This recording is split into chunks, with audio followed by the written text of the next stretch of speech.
Alam mo, Michael, sinubukan ko eh. Nag-antay ako. At inintindi kita.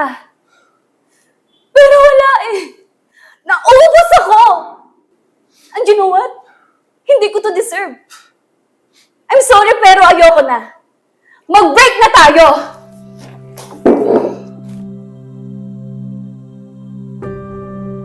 Sandali! Ang bilis. Isang sampa lang tapos wala na. Gusto ko siyang habulin.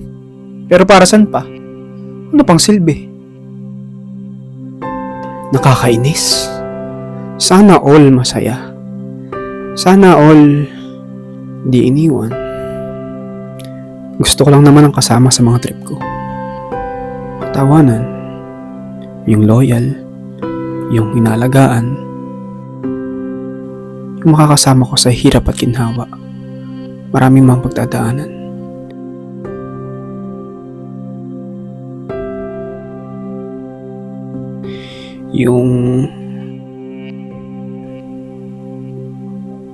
Ito na ang pinaka-worst na heartbreak na naranasan ko. Sa tingin nyo, siguro ito na yun. Sa totoo lang, hindi ito ang unang beses na dumaan ako sa sitwasyong to. Princess! Nakakahiya? First time ko pa naman umamin. Pero hindi pa tong worst. High school days. Lagi nilang pagkantong, Michael? Ano? Ganyan ka na yan? Ha? Diyos ko, alam mong may date tayo, late ka na nga, hindi ka malalagayos. Alam mong naglaro kami sa game namin. Ba? Di sorry ko na patagal. Tsaka, ano mo yung itsura mo? Basketball shorts? Tsaka, ang asim-asim mo, ano pa yan? Di sorry. Sana break na lang Naging tayo. childish ako. Pero sana, hindi siya agad bumitaw.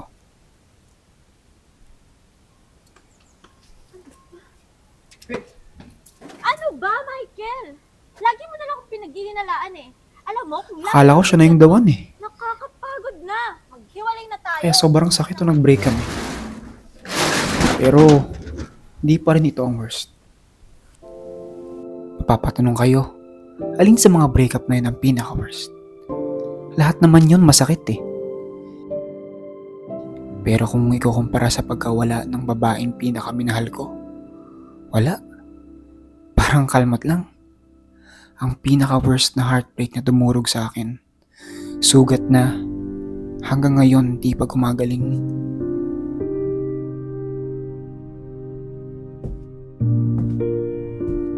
Ang dilim na ng bahay simula nung nawala ka, ma. Sabi mo po, ibibigyan ko po ito ng lollipop. Magiging crush niya din ako. Teka ha? Ano ba tong nasa bulsa ko? Surprise! Thank you. Oh, smile na!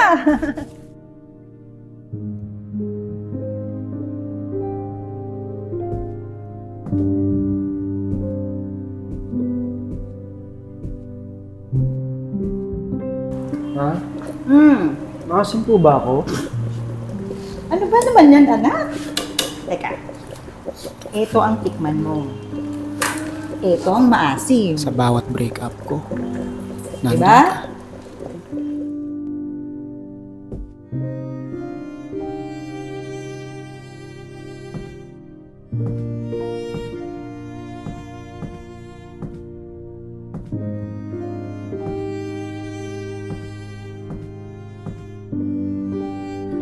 Pinaramdam mo sa akin ang pagmamahal na walang katumbas. O ano, anak? Break na kayo?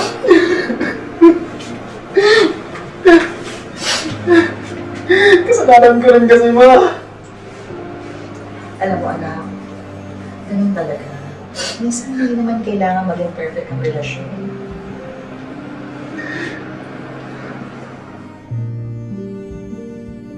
Kaya ang selfish ko sa part na mas inisip ko lang na kailangan kita. Di ko man lang naisip na kailangan mo rin pala ako. Malala na ito. and her body's no longer responding. Sana to di mo the tinago treatments. sa akin, Ma, I'm sorry to say this, but na may nararamdaman ka na there's pala. nothing much we can do. Iwan ko muna kayo. Alaman ko lang kung kailan huli na. Wala si Mama. Bakit ba ako nagagalit, Ma? Mas inuna mo lang naman ang kapakanan ko. Ganun mo ako kamahal.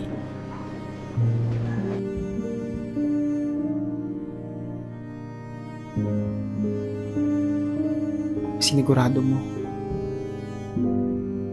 na pagdating ng araw, hindi na kami mahihirapan.